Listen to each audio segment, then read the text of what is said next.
stepping up every time. It's crazy. All right. Back live right here, Iron Monk Brewery at Mid-South. Our coverage presented by FSA. I am with the king of gravel, Ted King. Buddy, thanks for joining us, man. How you doing? I'm doing great. Thanks for having me. It's obviously very good to be back. It's nice to be in this atmosphere. It's nice to be in the back room of a brewery. I'm at home in a brewery, so right, all things good. Got yourself a nice Mid-South IPA. Yeah, I was eyeing this beer 2 years ago because our daughter is 2 years and 2 days old today. Over there having fun. Hi, Hazel. So Hi, I Lord. think there was still there was definite talk of coming to Mid-South 2 years ago, and it was less Hazel. It was more the pandemic that got in my way, and here we are. Very excited to be back. Let's talk about the body. Body went through a little bumps and bruises last year. Yes, sir.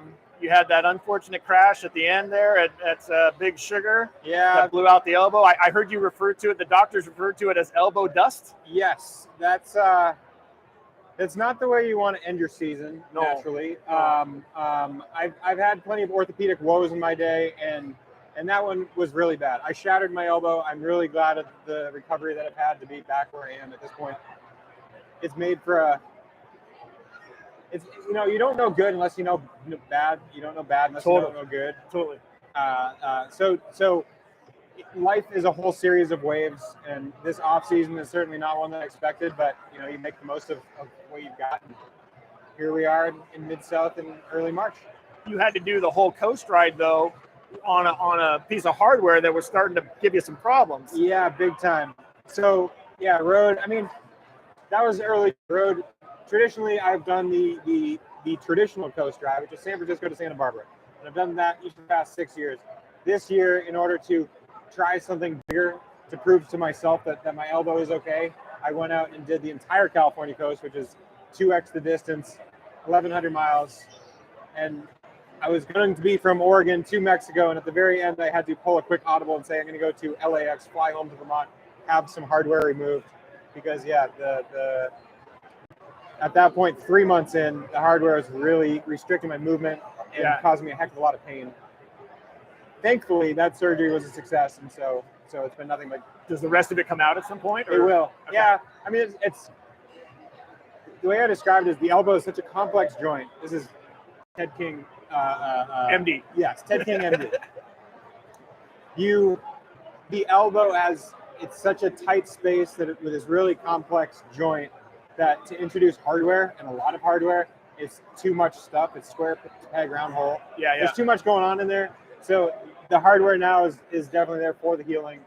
Once you are a year out, then we'll take all the hardware out, and hopefully that's where we're going to be in 8 months' time. As far as off seasons go, though, were you able to get in what you would like to have had as your training season and put in the work that you needed to do, indoor or outdoor or otherwise? I mean, short answer, yes. You get to this early part of the year. It's early March now, and you can't help but have FOMO. You see what other people are doing. You see Pete has done a stage race. You see people have been racing the grasshoppers. Hi, Hazel. What's up, big girl? I'd pick her up. Her overalls fit in right around here. I've seen plenty of people rocking those Cathart overalls like that. Not to mention it's like perfect Oklahoma mud orange. So here I am, eager for that first event, watching other people race, and it's also, we'll see. It's like the proof is in the pudding. It was the longest off season that I've had. Right. So to take the whole month of November off is probably good in the grand scheme of things. Hi, Hazel. Hi. What's up, big girl? I am like terrified as she's running back and forth with these wires. It's your equipment. Yeah, I did the Coast Drive. I Everested on December 31st in Vermont in the winter in 30 degrees. I've done enough that I'm happy where I am, knowing that it's a really long season as well. Okay. How's that for both? I think that's fair. And it is a long season. We're back into our normal calendar, but there's more and more races. It seems like there's a quality race virtually every week.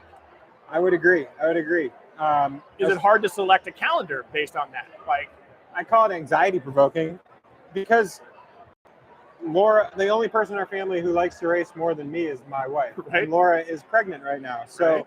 we're due in June. There's a big race in Kansas in early June. I've heard of it. That will be an interesting unfolding of events, having another child, and yeah, just how the whole calendar unfolds becomes a little more complex, be it over time, let alone having more family members. Yeah, it is difficult to pick a calendar. And it seems now too, you started this progression out of the World Tour into the gravel racing scene, and more guys are following you in now. The bar is starting to be raised up. There's guys that were never pro level cyclists jumping in that are really good too. Sure. How does that affect your outlook on what the racing is going to be like this year? It's going to be so full gas.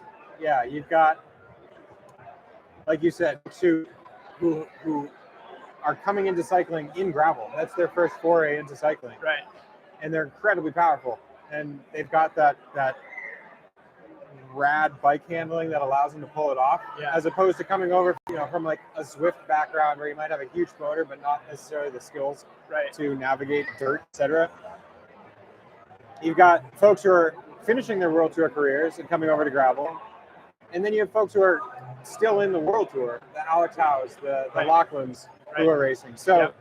you get the Quinn Simmons. I mean, these folks who just have what I call it like a league of their own. When you're in the World Tour and you have a UCI license that says you are a World Tour cyclist, you're just on a different pedestal. Well, I heard you mention on Jason's podcast the other day that a guy like Keel Yeah, could have 2 years or more of residual fitness just from his time on the World Tour. yeah. So where he might not have to train maybe as hard as someone who is trying to make it go every day that way. Sure. Did you find it the case for you did you think of it as a retirement off the World Tour, or is it more of a transfer to a different life? It was a retirement. Okay. It was, I mean, here I am 7 years after leaving the World Tour. My last year was 2015.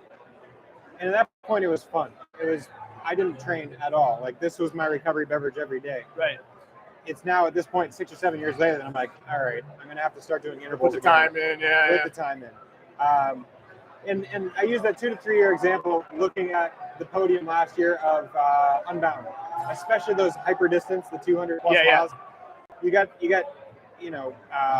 Boswell, LTD, and Heat are the top 3, and certainly they have world class engines, and they are the closest 3 to the World Tour. Right. Was that it kind of Yeah. underscores that point? So, and then a guy like Pete is showing he's putting in.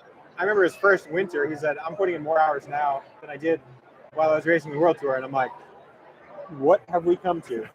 So, we follow right out of the way. It's crazy times. It's really cool. It's fun to see the development. You see this energy, you see this community, Yeah. you see the calendar, you see the media we're creating, and This explosion just in the last 2 years too. Yeah. The rise in popularity, more races coming on, more women getting involved. People from all walks, all shapes, all stripes getting involved in Yeah. sport, which is just fantastic. I think in a way, you got to take not so much credit for it, but you got to feel really good about helping raise that popularity and the exposure of the sport here in the States. My biggest memory from the first year in retirement, 2016, was the finish line at the race now called Unbound. And it was that energy, it's that enthusiasm and all walks of life, and knowing that in Emporia in 2016, that like there are so many folks who are coming out of Emporia to do the race for the first time and getting into cycling for the first time. And like that's a perfect cross section of what gravel is. It's folks who are finding the bike, falling in love with the sport. It's gravitating. It's fun. It's awesome. Fantastic. You're still with Cannondale. That's a big part of your program. Is there any new changes? Any new changes to your program this year, or new brands you're working with? I should know that, but no. I mean, I'm really proud of the longevity with the relationship that I have. The sponsors that I've had from the beginning have been amazing, and they have seen the proof of the pudding, and they're. When I say I'm working with the best brands in the world, so Yeah. IamTedKing.com/sponsors to check out who I'm working with. Well, now, so we got a big turn in the weather the last couple of days. You can handle this. what are the tips for handling sub 30-degree temperatures? Maybe not so much snow by race day, but man, that is not going to be warm by any stretch. That's going to be ugly. We woke up this morning in Vermont. It is 6 a.m. flight. We're driving to the airport, and it's 4:30 in the morning, and Laura says 2 to 4 inches forecasted. Whereas yesterday you look at the weather and go to bed, and it said like dusting. Yeah, no problem. So I'm thinking, oh man, do I turn the car around now? Like, I don't want to race in the snow. But then over the course of the day, I've thought exactly that. It's like, if this race is designed for anyone, we don't have a lot of folks who hail from really rough climates. Yeah. So I'm excited. We have a lot of Californians. We have a lot of fair weather folks to be contending with.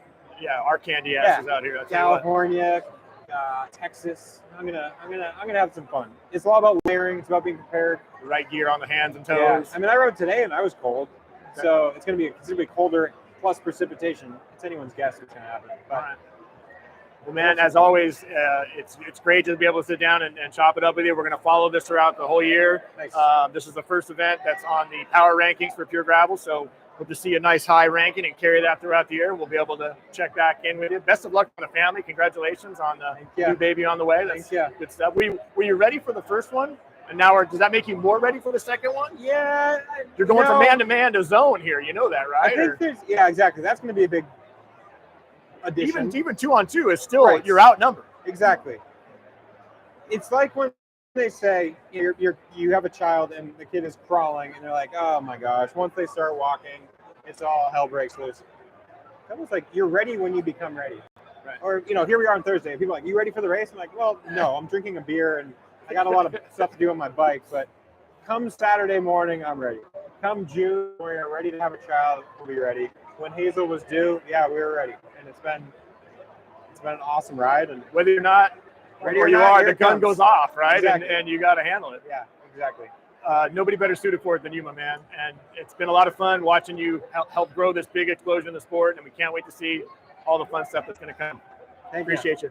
I appreciate you. Ted King joining us here on the Pre-Ride Show. We'll be here all weekend long. We're presented by FSA. Most grateful for their support. So please tune in, follow us, and for all the other great interviews we're going to have during our time here in Stillwater.